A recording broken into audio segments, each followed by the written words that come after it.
So my name's Marta. I'm originally from Poland, but we live in Kildare now. I'm currently just a full-time mom. I worked in an office for a good few years after college. I've always wanted kids, for sure, and I think Aaron did as well. We definitely wanted to have kids together as soon as possible. So we started trying in August 2023, I believe. And we tried for about, 6 months or something. And then I went in for a private scan because I thought I had gallstones. But they found out that I had cysts on my ovaries and they were like huge. So I had to get them removed. And because they were so big, they had to remove one of my ovaries as well. So that's kind of how this whole thing came about. Because I already had a low AMH level and no ovary, they just said that it probably would be a bit difficult to get pregnant. And then we found out that Aaron has some problems as well and a low sperm count. So that obviously didn't add to the whole situation. So that's why we needed IVF. People at first, they think that this is such a, maybe even an embarrassing thing. Like, oh God, no, I wouldn't be going getting tested. But yeah, no, definitely it has to be done. Or sometimes like people think it's an older thing, like for older people to try to have kids, like, but as we found out, it wasn't necessarily older people. Like, when they told us about us having 3% of conceiving naturally, it was definitely shocking. Yeah, so obviously when we were told we had 3% chance, like, I was quite shocked, and again I took an awful lot of blame on myself then as well, that it was like partly down to me. We definitely went into IVF pretty fast, didn't we? As soon as they told us, okay, you literally have 3% of becoming pregnant naturally, I was like, okay, let's do this. When can we start? Can we do it now? And obviously it took a little while and a couple of months, but yeah, we did want to do it straight away. And it was actually such a weight off my shoulders leaving here after the first consultation. Yeah, it was great. It was great to have that reassurance, I guess. Being told that we only have 3% chance at having children naturally, it was definitely hard, but as I said, it was definitely a weight off our shoulders, and there could still be something that it could still happen with the help of IVF. We had our first egg retrieval and we didn't get that many eggs because my AMH levels were really low, and we eventually got 2 embryos.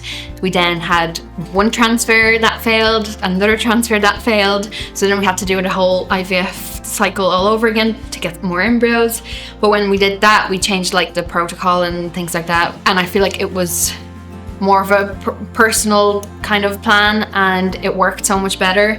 I also have endometriosis, so we kind of worked on that, and it definitely got us better graded embryos, and then it was a fresh transfer and it worked. With the failed transfers, it was definitely a tough journey because it was what felt like such a long road to even get to IVF. I think the most memorable part of it was first getting the call about how many embryos we got. We got 3 in the end, so that was good.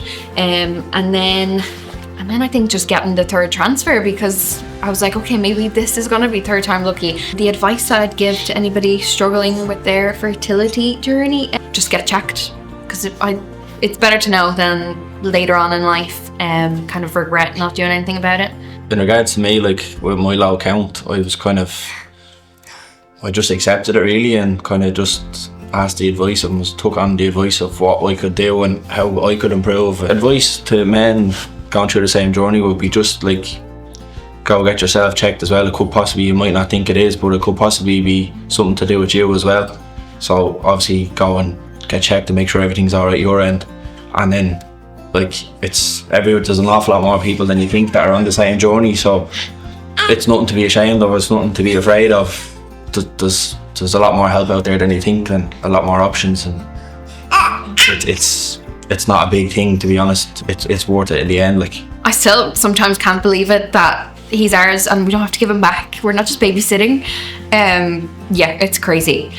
So obviously the first moment when he was born is the best feeling in the world for a dad to have a special moment, like, and all the hard work and all the time and everything that was done to get to where we were, it was all worthwhile and it was all just forgotten about. Like, so here he is now, he's here, so everything was worth it. It doesn't matter, and everything was just, it's all in the past. Like, I think all of the staff at Sims were really supportive about it, and every time we went in for an appointment, the nurses would kind of follow up, and it very much felt like very personal.